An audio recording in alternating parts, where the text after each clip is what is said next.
Hi, my name's Simon from Motordrome. Now today we're going to take a walk around and a drive of this rather special 1998 Land Rover Defender 90 50th anniversary V8 that's been taken out to 5 litres with the JE Performance engine in it. Very windy today, so it's blowing my selfie stick about. 2 videos, one walk around, one driving, plus a bit of engine running action at the end. Hope you like them. Okay, let's have a look around this rather special 1998 Defender 90 50th anniversary. If you know your 50th, even just looking at this, you can see it's slightly different from standard, and that it's been uprated by last owners over the years to the standard you see here. But its crowning glory you can't see, unfortunately, because it's got a J Engineering 5-litre V8 conversion, which really does make it fly. But we can't show you that. Well, you certainly show you it driving in the other video, but not in this one. Anyway, spec wise, standard 50th, and that it's got its pewter alloys and the full length special 50th anniversary side steps on it, and the safari half cage and what have you. But from the front end treatment has been changed to the silver one from the normal black. Silver front bumper, not sure if it's aluminium or stainless steel or what it is. I think it might be stainless steel. We've got LED lights, headlights, and the auxiliary lights on the front. I'm not sure about the back ones, we'll check those later, but certainly say LED lights on the front. The original silver checker plate has been replaced with black checker plate throughout, so on the wing tops, the modesty covers and the rear quarters. It's also got KBX high force vents on it. Externally, that's about it, apart from, as you can possibly tell, it has been dropped 1 inch. It's got sport suspension on it. Very much a fast road defender, this one. Sports exhaust. It's got the proper 50th NAS rear step on it. Comes with that plate, which I suppose if you squint says 50th. So that's it externally, but internally there's been quite a few changes as well. What have we got? From the front, we've got, obviously being a 50th, it's got air conditioning and what have you, but it's got a later post 2002 TD5 style dash in it. Momo steering wheel, superb set of premium, the sort of things that were fitted in the very last Defenders by special order. Premium leather seats in it in the front with 50th logos on them. Must have been really expensive, those, in sort of 2-tone blue and grey leather in the front. And in the back it's got the a pair of forward facing seats instead of the 4 sideways facing ones. That one we've shown up, that one we've shown down. In matching trim, so full leather throughout instead of the usual Rayleigh cloth, and the same sort of 2-tone colour scheme. Aside from that, the rest of it is standard 50th. We have got electric window switches on there, but the windows are still manual, and it's the correct sort of billet aluminium handles for them for everything. What else we have? That's about it internally, I think. I'm sure something else will come to mind. The seats have got extended runners on, and they go a long way back on this one for taller drivers, and it's got blue carpets in it rather than the standard grey ones, so basically it's all blue. Rather lovely. Right, let's go around and pick out some good bits and bad bits. Being 23 years old now, there will be 1 or 2 imperfections in the paint. Well, I suspect it has been repainted at least once in its life, because clearly normally at 23 years old these are looking a bit shabby unless they've been restored. Oh, we're going to look at those rear lights, won't we? Mud flaps all round as well. Yeah, the rear lights are LEDs, just apart from the reversing light and the rear fog light. Right, let's start at the front end.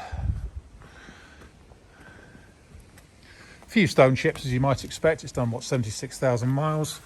Got a little bit of paint loss just down there, and again there, and a bit of bubbling just under there. Paint on the bonnet is pretty good. Down the near side it looks as straight as a die, really good from there. The wheels are in good shape. Near side front wing has got one or two little chips on it here and there, but no more than that. Let's see if we can show you in here. Probably can't with the 1-inch suspension drop. See something in there. And then up the A-post, scuttle corner, a little bit of bubbling and paint loss just there. And along here, both mirror arms have lost a bit of their coating on the edges, on the ends. A small scratch just there by the lowest hinge on the passenger door. Now, these are the early type doors which do corrode, so let's have a look at the frames.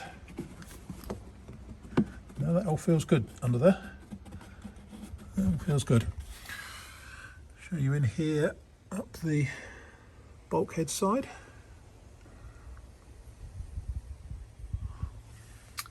Interior wise, really nice. Headlining is splendid, very slightly bowed towards the back as they always are, but these seats are beautiful. Centre console's in good shape. Shouldn't really have the special vehicles badge on there, but we'll let them off that one. Got heated elements as well.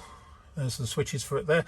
The stereo doesn't work. Previous owner never bothered to make it work because he loved the sound of the sonorous V8, shall we say, so he didn't bother. It does light up, but it says protect on it, so I suspect there's a wiring issue somewhere for the stereo. But otherwise, all good in there. What have we got here? Bubbling wires on the roof? No, not really. A little bit of bubbling just underneath the tub top trim along here. Otherwise, apart from a bit of paint loss on the near side rear tub end corner.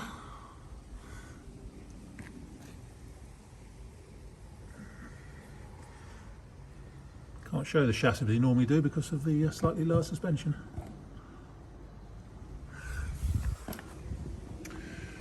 Around the tail end, again a little bit of electrolytic reaction bubbling here and there, around here and stuff. But so she's not too bad for a 23-year-old now. Cross member, there's a little bit of discoloration on it, but nothing major. It's certainly had a rear cross member in its life. I remember seeing that in the history. And in the back here, obviously the door card is in good shape, and the base of the tailgate is very good indeed. These seats in the back are again in excellent shape. And some extra courtesy lights inside it.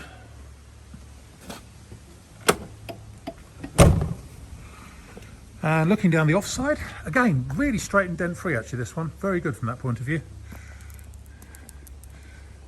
Again, a bit of electrolytic reaction there and there. And there and a bit there. We've got a scratch in the eyebrow here. But otherwise, tiny bit of bubbling just there.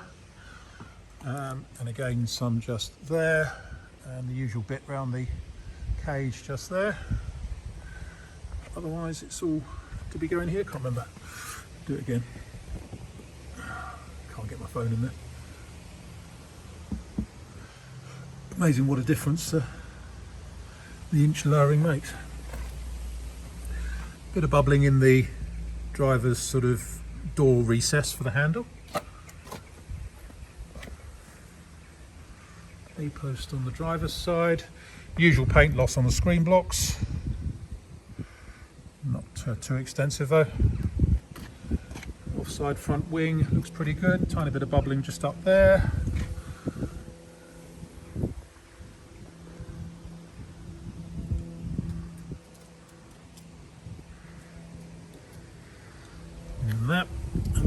inside. Again, we'll check the driver's door frame.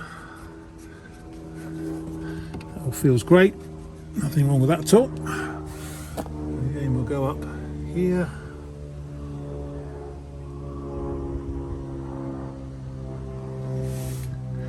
Unusually, this one, the odometer hasn't faded out. You can still see the mileage on it, which is unusual. Steering wheel's in good order. Driver's seat, again, in great order. Do like this. So, I think there we have it. She's a bit of a beast, this one, and certainly it goes beautifully. My name's Simon. You can reach me in the office on 0118 907 1495, or you can go to our website, which is www.moto-drome.com for any more info. Right, quick video of start up and running when it's hot on this 5 litre V8. Oh, light ignition light come up. You can hear the electric fans whirring away there because we've just been out. Starts nicely, settles down to a nice idle.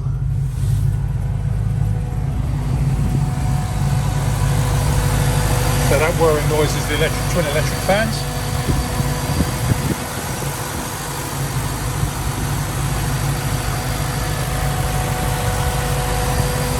Still says 4 litre on the plenum chamber, but trust me, it is 5 litre. They did use the original block though, so strictly speaking, it's still its original engine, so its original engine block. No funny noises, does exactly what it should, performs beautifully. Give it a quick rev.